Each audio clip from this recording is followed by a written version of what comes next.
What's going on, guys? We're going to be doing these predictions for UFC Fight Night Xiong versus Figgy. And with the first fight, we got Loma versus Jacqueline Amorim. Jacqueline got a big reach advantage, even though she's not that good at striking. She's bigger.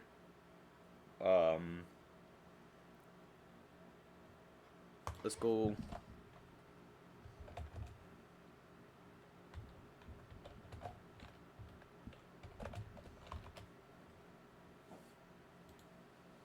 Do they have the pictures on this website?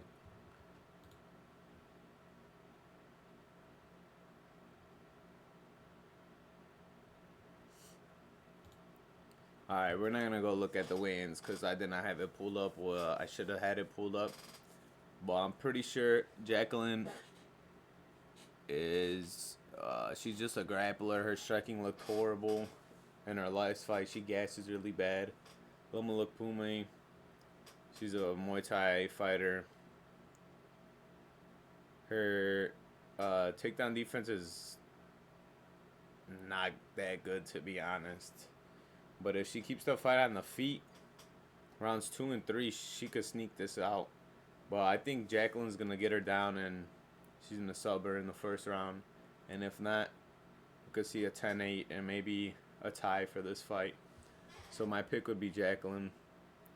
And probably by sub, first round sub. Then for this next fight, we got King Zhu versus Rodrigo Vera. I'm going to be honest, I have not seen... Oh, actually, I have seen this fight. The Road to the UFC fight. I think I might have seen all of his. Honestly, I was not impressed on his Road to the UFC fights. I think Rodrigo is definitely more dangerous, even though he be going on a lot of decisions lately. I think Rodrigo can basically beat Zhu everywhere and probably win a decision. So I would take Rodrigo Vera by decision. The next fight, we got Angela Hill versus Xiong now. Angela Hill is like a split decision vet. Fatima Klein's a good loss to have because Fatima Klein's good. Lucindo's not that good, to be honest. The Souza win, Souza be on and off. The Richie just outdogged her.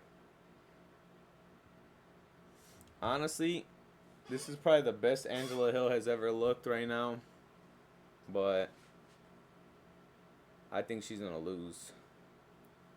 She's either getting knocked out or losing a decision. Give me Xiong now. I think she's just a better striker. And if Hill tries to wrestle, she'll probably just keep it on the feet. She definitely hits harder than Hill. Hill's just got a lot of output, so this probably goes to decision. It's probably going to be like a 29-28. Maybe a split decision, but I think Hill's going to take the L. Then for the next fight, we got Ray Teixeira versus Luis Gurule. Honestly, minus 270 for Teixeira is a steal and a half. His only loss is Joshua Van. He beats Carlos Hernandez by just dominating in the wrestling. He beats the guy from the Road to the UFC. I thought he fought...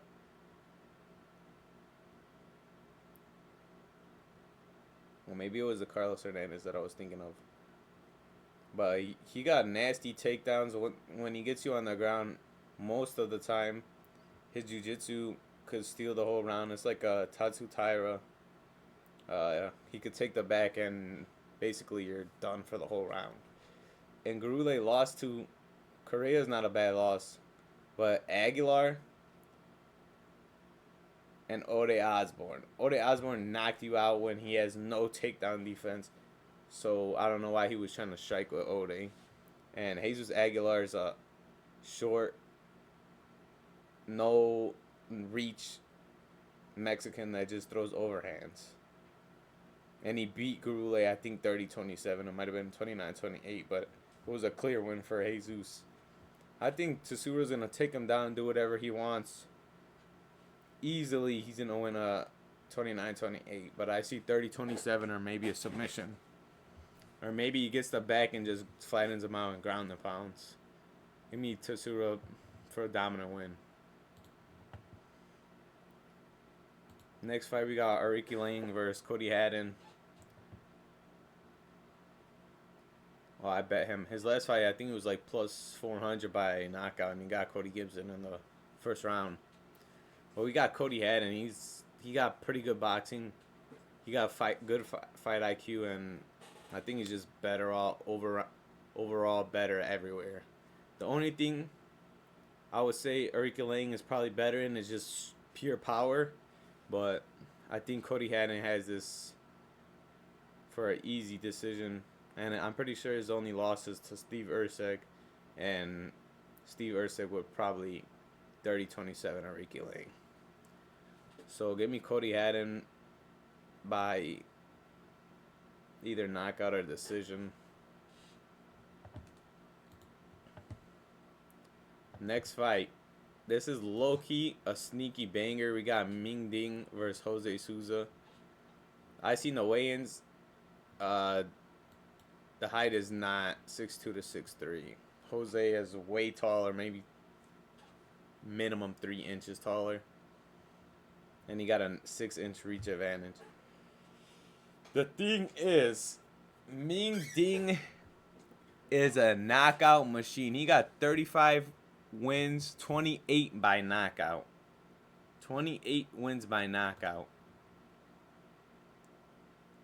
And Souza just got knocked out in the Contender Series 3 years ago, and he's kind of been inactive.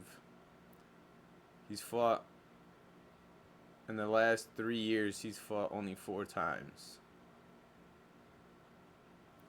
Honestly, I don't know too much about both of these fighters, but I be seeing clips of Ming Ding, and he's a dog. He's gonna throw. He'll fight for your money. Give me Ming Ding by knockout in the first or second round.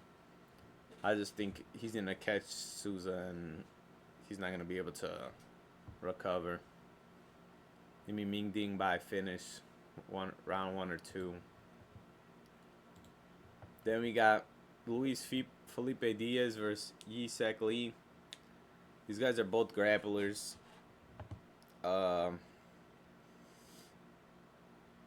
The striking is, I'll probably lean a little towards Diaz.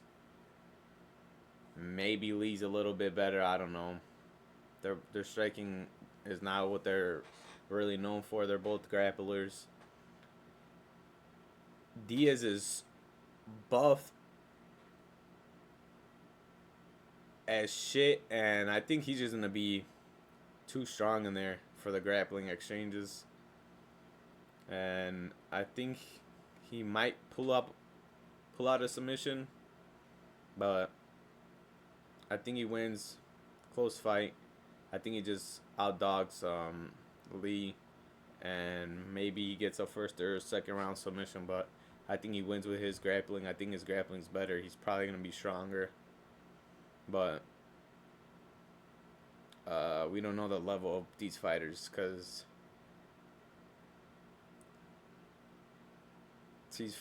they're fighting really like nobodies.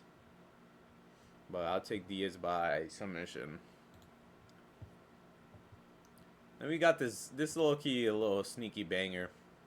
Surprised this wasn't in like the Apex or something. We got Alex Perez versus Sumudaerji.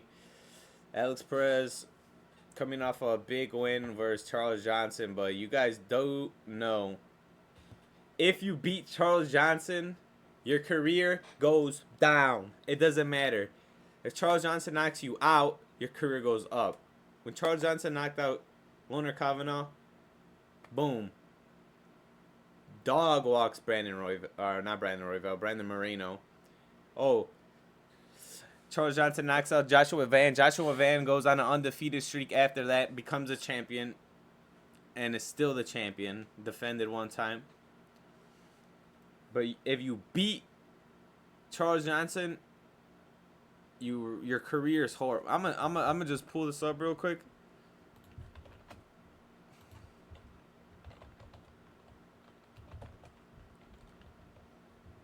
Look at this. If you beat Charles Johnson, you're cooked. Ramazan Temirov, if you beat Charles Johnson, pops for steroids. Gets like I think a 8 or 9 month ban. Rafael Esteban, undefeated fighter. Well, he was undefeated. He goes on a 2-fight winning streak. Ethan Iguin beats the living piss out of him. Cody Durden. Look at this. Where is it? Beats Charles Johnson. Loses a bunch afterwards.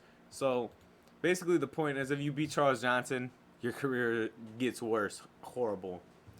The losses to Almabai is not bad. Almabai is good. He was up 2-0 or 1-1, I think it was. Then Almabai got the third round gilly. Tyra, he snapped his knee with the body lock thing. Nicolao's no chin. He got no chin. He shouldn't even be fighting anymore. He got to retire. Mokai's a dog. But look at this winning streak.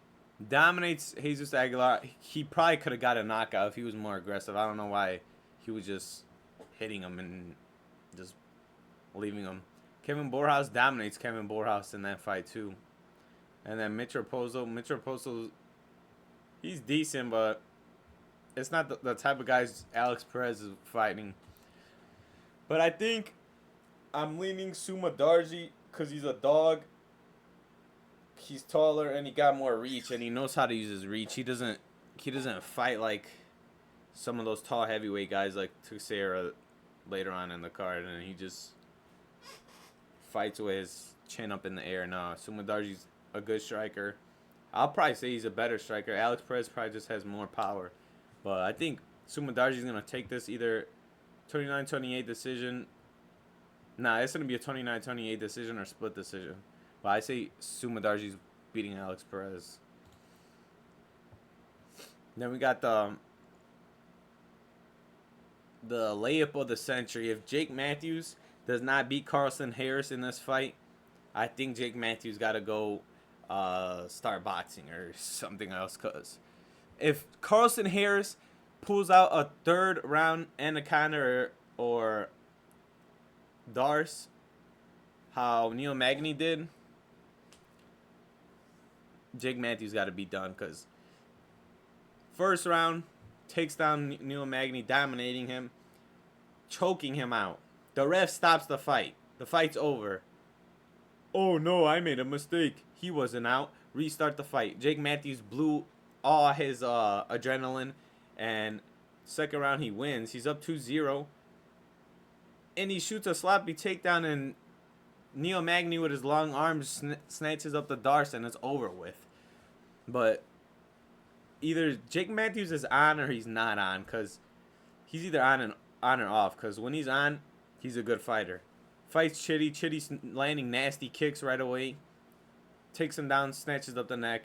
Easy submission. Versus Prado, we learned Prado's not that good, to be honest, but I think he dominated Prado. Phil Rowe's not that good, to be honest, either. We've seen he has no takedown defense at all. Michael Morales, that's not a bad loss. Morales is a dog now.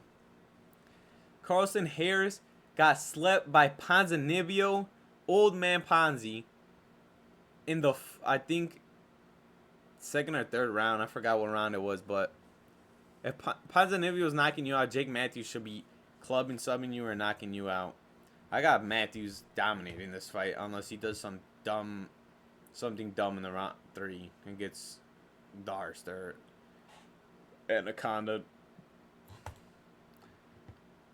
Next fight, we got Kai Asakura versus Cameron Smotherman, my bad. Honestly, Kai's hype was way too much before he got to the UFC, and he underperformed, I would say.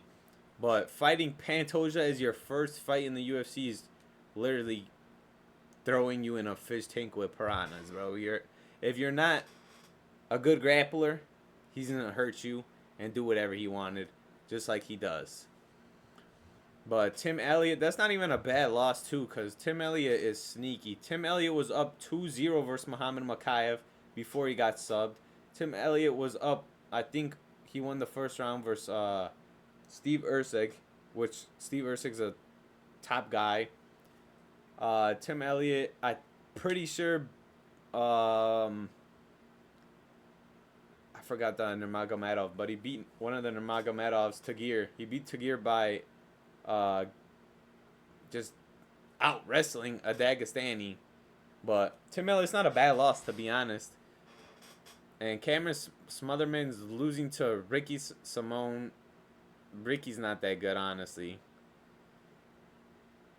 And Siri City, those are not that good losses. Kaya Sakura, honestly, probably better striker, probably more power. Honestly, if you wanted to wrestle, he's probably the better wrestler. I think Asakura has him beat everywhere, and he's probably going to get a first or second round knockout and start his 135 career at UFC with a win. So give me Kaya Sakura by finish. Next fight, we got Sergey Pavlovich versus Teixeira. I think if Sergey doesn't finish Teixeira, then honestly, I don't know what to do with him anymore. Before losing to Tom Aspinall, he was on the craziest win streak. Slept Curtis Blades round 1. Curtis Blades got a decent chin, to be honest. Tuivasa, 54 seconds in round 1. Who does that to Tuivasa? Nobody does that. Took Sirogan like 4 or 5 rounds. Derek Lewis, 55 seconds. Who does that to Derek Lewis? Nobody. Shamil, round 1. That's a great win. He's just knocking everybody. Maurice Green, Marcelo Gomes, he's just knocking out everybody before Overeem took him down and grounded upon him. But, like, all his wins were in round 1 before he fought Tom. Dan Volkov. Volkov is a great fighter. Dominates Waldo on the feet. He just got a great jab. He knows how to use his height and reach. And then Pavlovich beats Rosenstrike by decision. Rosenstrike is hard to knock out, to be honest. Waldo's hard to knock out, so these wins are good. Teixeira loses to Derek Lewis by first round knockout and wrestle to beat Tuivasa. Like, why are you wrestling to beat Tuivasa? And he gasped before Tuivasa did, which was crazy because Tuivasa got horrible cardio. Him and Tuivasa were on their knees, like, breathing for their life. Honestly, this is a layup for Pavlovich. Pavlovich either wins this 30-27 with his nice boxing, or he gets a knockout. But Teixeira has not shown me anything that shows that he will beat Pavlovich. Then we got Ming Yang Zhang versus Alonzo Menifield. I think this is a layup for Zhang. Ozdemir's not a bad loss. Azamat's not a bad loss.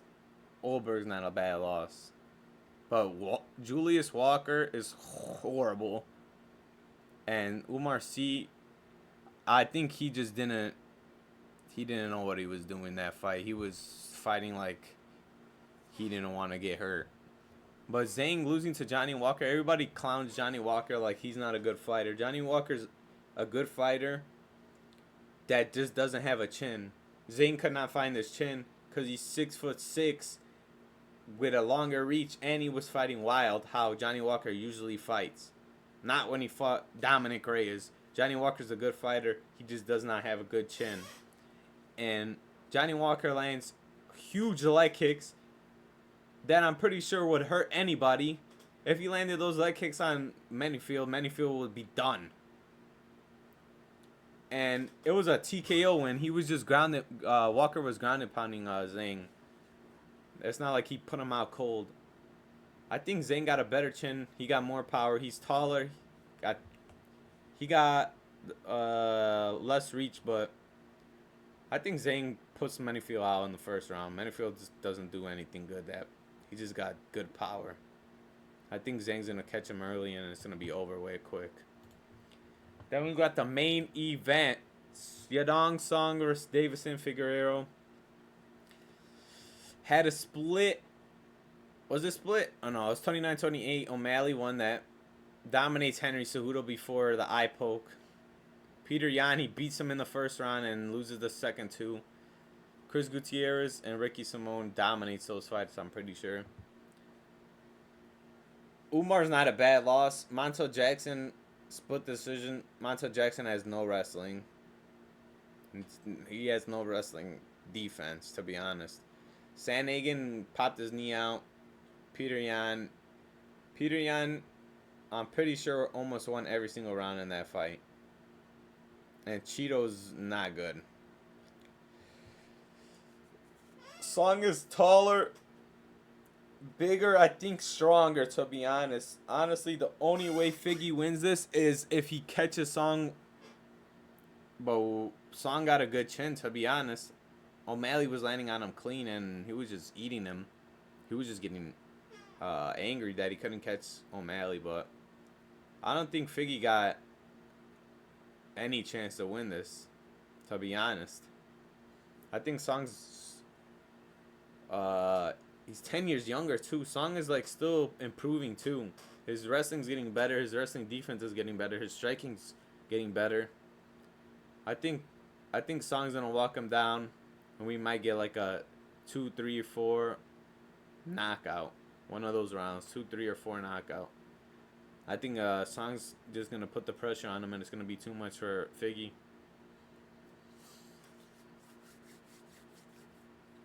I think Xiong by knockouts is pretty good. So if y'all want to see more predictions and full card predictions, just like this video, comment who you think's gonna win, who your favorite picks are, what are your bets, and subscribe.